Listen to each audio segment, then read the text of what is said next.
নমস্কার বন্ধুরা, সকালবেলা একদিকে আমি বাসি কাজ সারছি, বাসন টাসন মাজছি, মেজে চান করতে যাব। আমার বর তো বারণই করছে, তোমাকে কিছু করতে হবে না, তুমি চান করতে চলে যাও, তারপরে আমি সব করে নেবো। আমি বলছি না, সব কাজ করলে তো হবে না, আমি একটু করে নিই, বাসনগুলো তোমাকে জল ঘাটতে হবে না ঠান্ডার মধ্যে, আমি বাসনগুলো ধুয়ে নিই, তুমি ওইদিকে করো। তো ও আবার ঘর ঝাড় দিচ্ছিল, তারপরে আমি বাসনগুলো মেজে তারপরে বাথরুমে চলে গেলাম। একদম চান দান করে একেবারে পুজো দিতে বসে পড়েছি। আর শীতকালের বেলা তো এমনিতেই বেলা ছোট, আর ঘুম থেকে উঠতেও দেরি হয়ে যায়, তখন খুব তাড়াহুড়ো লেগে যায়, এই জন্য দুজনা মিলেই করি। এমনিতেই আমার ঘরের লোকটা ও কাজকর্ম এমনিতেই অনেক করে দেয় আমাকে, আগে তো এত করতো না, আগে তো ঘরদোর ছিল না, আর এখন একটু ঘরদোর হয়েছে বলে তাই ও করে। আর তারপরে আমারও শরীরটা সেরকম ভালো না, ভালো যায় না, তো করে দেয়। তো ও তো টিফিন টিফিন নিয়ে চলে গেল, তারপর আমি পুজো টুজো দিয়ে রান্নায় ঢুকলাম। আর মটর ডাল করেছি সবজি দিয়ে, ডালটা সেদ্ধ করে রেখেছিলাম। এখন শীতকালে নানান রকম সবজি থাকে, তো ফুলকপির ডাঁটিগুলো আমরা ফেলি না, আপনারা খাবেন দেখবেন খুব টেস্টি লাগে। ফুলকপি ডাঁটা দিয়ে, মূলো দিয়ে, শিম দিয়ে, ধনেপাতা দিয়ে মটর ডাল করেছি। আর মটর ডালটা এভাবেই করবেন। আরও কিছু সবজি দেওয়া যেত, কিন্তু আমার আর সবজি ছিল না, ঘরে যা যা ছিল ওই দিয়ে দিয়েছি। কপির ডাঁটাটা একটু ভাপিয়ে নেবেন, নিয়ে তারপরে যে শিরগুলো থাকে ওই শিরগুলো ফেলে দেবেন, দিয়ে তারপরে ওটাকে টুকরো টুকরো করে তরকারিতে হোক, নিরামিষ তরকারিতে হোক, ডালে হোক দেবেন, খুব টেস্টি। আর যারা খেতে জানেন না তারা এভাবে খাবেন, বলে দিলাম এইরকমভাবে খাবেন করে, ডাঁটাগুলো ফেলবেন না, ডাঁটাগুলো খুবই টেস্টি। তো মূলো দিয়ে শিম দিয়ে ডাল করেছি।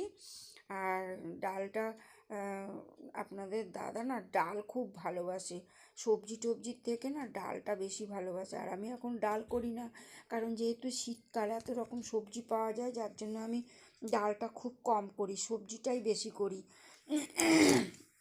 গরমকালে তো এত সবজি থাকে না, শীতকালে থাকে এত সবজি, তাই জন্য আমি নিরামিষ তরকারিটা বেশি করি, আর সাথে যা যা করার করি।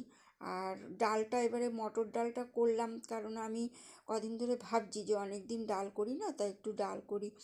ঘরে সবজিও ছিল, সেই সবজি দিয়ে ডাল করেছি, মটর ডাল করেছি। আর ফুলকপি আলু দিয়ে ওই কাটা মাছ এনেছিল, সেই কাটা মাছটা ফুলকপি আলু দিয়ে করেছি। ফুলকপিটা আমি আর ভাপাইনি, অন্য দিন ভাপাই, আর এবার আর ভাপাইনি, কারণ কি বাগানের কপি তো, বাগান থেকেই নিয়ে এসেছিলো, তো দিয়ে নতুন আলু এনেছিল, সেই নতুন আলু দিয়ে করেছিলাম। আর আমার নাতনিটা, ওই যে পাশের ঘরের নাতনিটা আমার কাছেই থাকে জানেন তো, সারাক্ষণ নানি নানি করে, আর কি যে মনটা খারাপ লাগে, কিছুতেই যেতে চায় না, কিন্তু বাচ্চা মানুষ তো।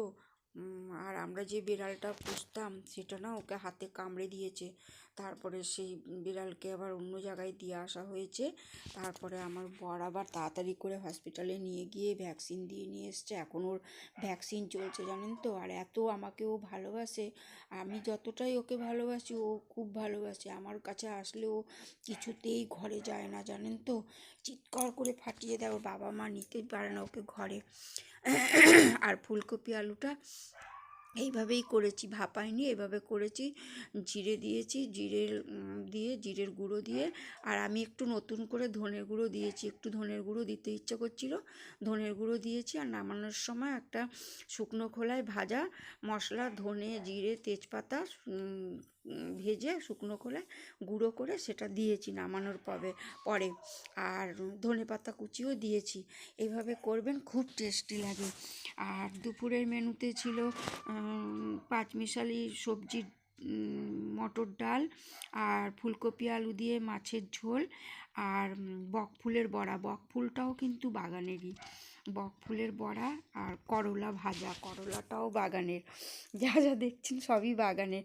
সেই বাগানটা একদিন আপনাদের সঙ্গে খুব ভালো করে শেয়ার করব। ভিডিওটা ভালো লাগলে লাইক কমেন্ট শেয়ার করবেন। ভালো থাকবেন, সুস্থ থাকবেন, শুভরাত্রি, নমস্কার।